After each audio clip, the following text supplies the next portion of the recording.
BTR primary TET qualified এছ'চিয়েশ্যনৰ ফালৰ পৰা আমি এক সংবাদমেল অনুষ্ঠিত কৰিছোঁ। তো পোনপ্ৰথমে মই সমূহ সংবাদকৰ্মী বন্ধুসকললৈ মই আন্তৰিক অভিনন্দন জ্ঞাপন কৰিছোঁ।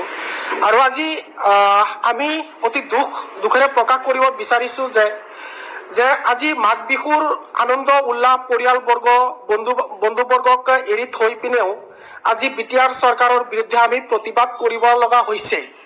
যে আজিৰ নিচিনা দিনত আমি প্ৰেছ বিবৃতি দিবৰ কাৰণে আমি বাধ্য হৈছোঁ যে আমাৰ মাঘ বিহুৰ দিনাও। তো ইতিমধ্যে আমাৰ বিটিআৰ চৰকাৰে যি আমাৰ টেট কোৱালিফাইড কেণ্ডিডেটসকলৰ লগত যি হেতালি খেলিছে, আমি পোনপ্ৰথমে আমি ধিক্কাৰৰ গৰিহণা দিছোঁ যে যোৱা 20 ডিচেম্বৰ তাৰিখে অসমৰ মাননীয় মুখ্যমন্ত্ৰী ডাঙৰীয়াই 2 এদিনৰ ভিতৰতে 1216টা পোষ্টৰ LP UPৰ বিজ্ঞাপন প্ৰকাশ হ'ব বুলি তেখেতে ৰাজহুৱা সভাত প্ৰচাৰ মাধ্যমৰ জৰিয়তে তেখেতে প্ৰকাশ কৰিছিল।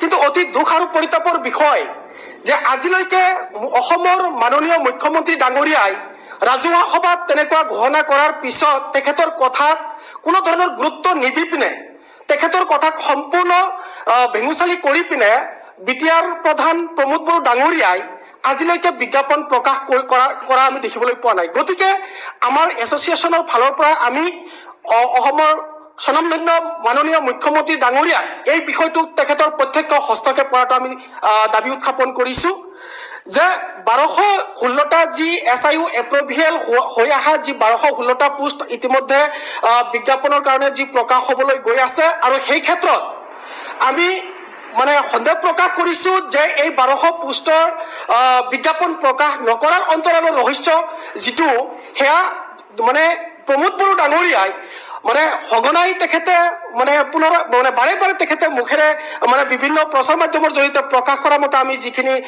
দেখিবলৈ পাইছোঁ।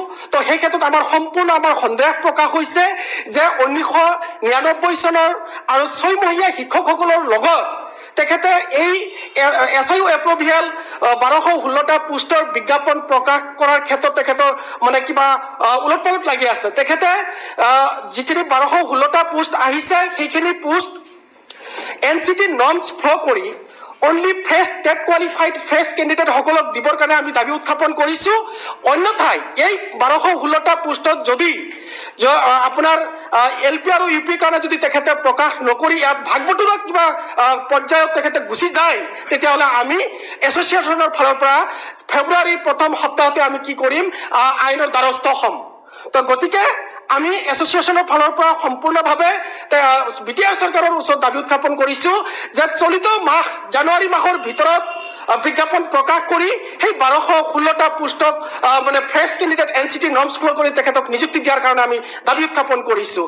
আৰু ইতিমধ্যে যি আপোনাৰ 427 পোষ্ট ইতিমধ্যে আপোনাৰ উইদাউট আপোনাৰ এডভাৰটাইজমেণ্টত নিযুক্তি প্ৰক্ৰিয়া তেখেতে চলাই ল'লে। তো সেইখিনি প্ৰক্ৰিয়াটোতো আমি অসম চৰকাৰৰ তদন্ত আমি দাবী উত্থাপন কৰি আহিছোঁ, আৰু এতিয়াও আমি আজি আপোনালোকৰ এই সংবাদ মেলৰ জৰিয়তে আমি দাবী উত্থাপন কৰিছোঁ যে বিটিআৰত কোনো ধৰণৰ আপোনাৰ ভেঙুচালি কৰি কোনো ধৰণৰ নিযুক্তি প্ৰক্ৰিয়া সংঘটিত হ'ব, আৰু এইটো আমি কোনো পৰ্যায় মানি নলওঁ। তো গতিকে আজি আমাৰ প্ৰেছ বিবৃতিৰ জৰিয়তে আপোনাৰ অসম চৰকাৰৰ ওচৰত এই গোটেই বিটিআৰৰ যি শিক্ষা বিভাগ আৰু বিটিআৰ শ্ৰী প্ৰমোদ বড়ো ডাঙৰীয়াই বিটিআৰ অঞ্চলত যি শিক্ষা বিভাগটোক লৈ যাতে তেখেতে যি ধৰণৰ ভেঙুচালি কৰিছে, তো সেইটো যাতে কৰিব নোৱাৰে তাৰ কাৰণে আমি অসম চৰকাৰৰ ওচৰত প্ৰত্যক্ষ হস্তক্ষেপ আমি তেখেতৰ ওচৰত বিচাৰিছোঁ। অসমৰ মুখ্যমন্ত্ৰী ডক্টৰ হিমন্ত বিশ্ব শৰ্মা ডাঙৰীয়াই ঘোষণা কৰিছিলে যে বিটিআৰ অঞ্চলত অতি শীঘ্ৰে 1216টা পোষ্টৰ ফ্ৰেছ এটা ৰিক্ৰুইটমেণ্টৰ ব্যৱস্থা কৰিব। কিন্তু ইয়াতে দেখা গ'ল বিটিআৰৰ প্ৰধান প্ৰমোদ বড়ো ডাঙৰীয়াই কি কৰিলে, তেওঁলোকে 6 মান্থ আৰু 99ৰ ওজৰত তেওঁলোকে সকলো সময়তে এটা দালালি প্ৰথা যেন কৰি থকা দেখা গৈছে। কিয়নো ডক্টৰ হিমন্ত বিশ্ব শৰ্মা ডাঙৰীয়াই যি সময়ত ঘোষণা কৰিলে উইথিন শ্বৰ্ট পিৰিয়ডৰ ভিতৰত বিটিআৰ অঞ্চলত ৰিক্ৰুইটমেণ্টৰ ব্যৱস্থা কৰিব লাগে, কিন্তু আজিলৈকে বিটিআৰৰ প্ৰধান প্ৰমোদ বড়ো ডাঙৰীয়াই কোনো ধৰণৰ নিয়োগৰ ব্যৱস্থা নকৰিলে। এই ক্ষেত্ৰত এটা কথা স্পষ্ট হৈ পৰিছে যে বিটিআৰৰ প্ৰধান প্ৰমোদ বড়ো ডাঙৰীয়াই দালাল চক্ৰৰ লগত জড়িত হৈ আছে। হয়তো তেওঁলোকে দালালি কৰি কিবা মুনাফা আদায় কৰিব লাগে সেই বুলি তেওঁলোকে সকলো সময়তে বিভিন্ন চাল চক্ৰৰ লগত জড়িত হৈ তেওঁ বিভিন্ন ধৰণৰ পোষ্টবিলাকত ডিভাইড কৰি আছে, এই ক্ষেত্ৰত দেখা যায়। আৰু এটা কথা স্পষ্টভাৱে ক'ব খুজিম যে তেওঁলোকে 427টা পোষ্ট ইতিমধ্যে দি দিলে।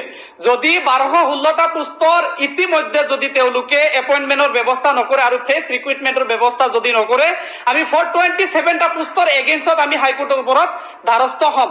ইয়াৰ উপৰিও এটা কথা স্পষ্টভাৱে আজি প্ৰেছ মিটৰ জৰিয়তে ক'ব খুজিম যে অতি সোনকালে যদি এডভাৰটাইজমেণ্টৰ ব্যৱস্থা নকৰে, বিটিআৰ অঞ্চলৰ প্ৰতিটো জিলাত বিটিআৰ টেট উত্তীৰ্ণ প্ৰাৰ্থীসকলে অনবৰতে তীব্ৰভাৱে গণতান্ত্ৰিক আন্দোলন কৰিবলৈ বাধ্য হ'ব।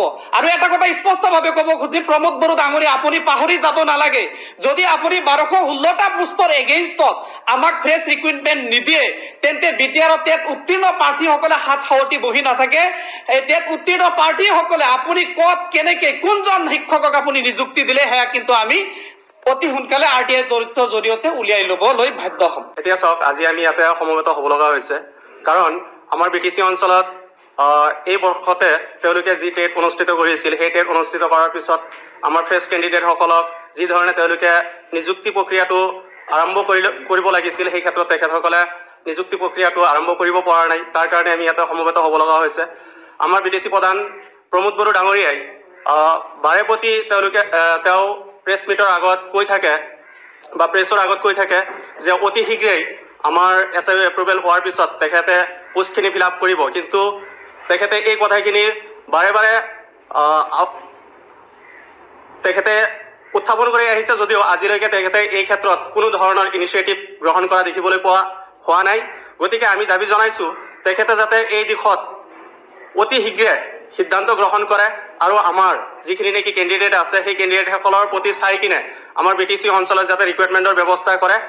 আমাৰ অসমত ইতিমধ্যে যি কেইবাৰ টেট অনুষ্ঠিত হৈ গৈছে, তাৰ পিছে পিছেই বহু কেইবাৰ বিজ্ঞাপন ওলাইছে, নিযুক্তি প্ৰক্ৰিয়া সম্পূৰ্ণ হৈ গৈছে, কিন্তু আমাৰ BTC অঞ্চলত টেট সম্পূৰ্ণ হোৱাৰ পিছত আজি 7-8 মাহ হৈ গ'ল, তেখেতে কোনো ধৰণৰ নিযুক্তি প্ৰক্ৰিয়া আৰম্ভ কৰিব পৰা নাই। এইটো আমাৰ কাৰণে অতি পৰিতাপৰ বিষয়, দুখৰ বিষয়।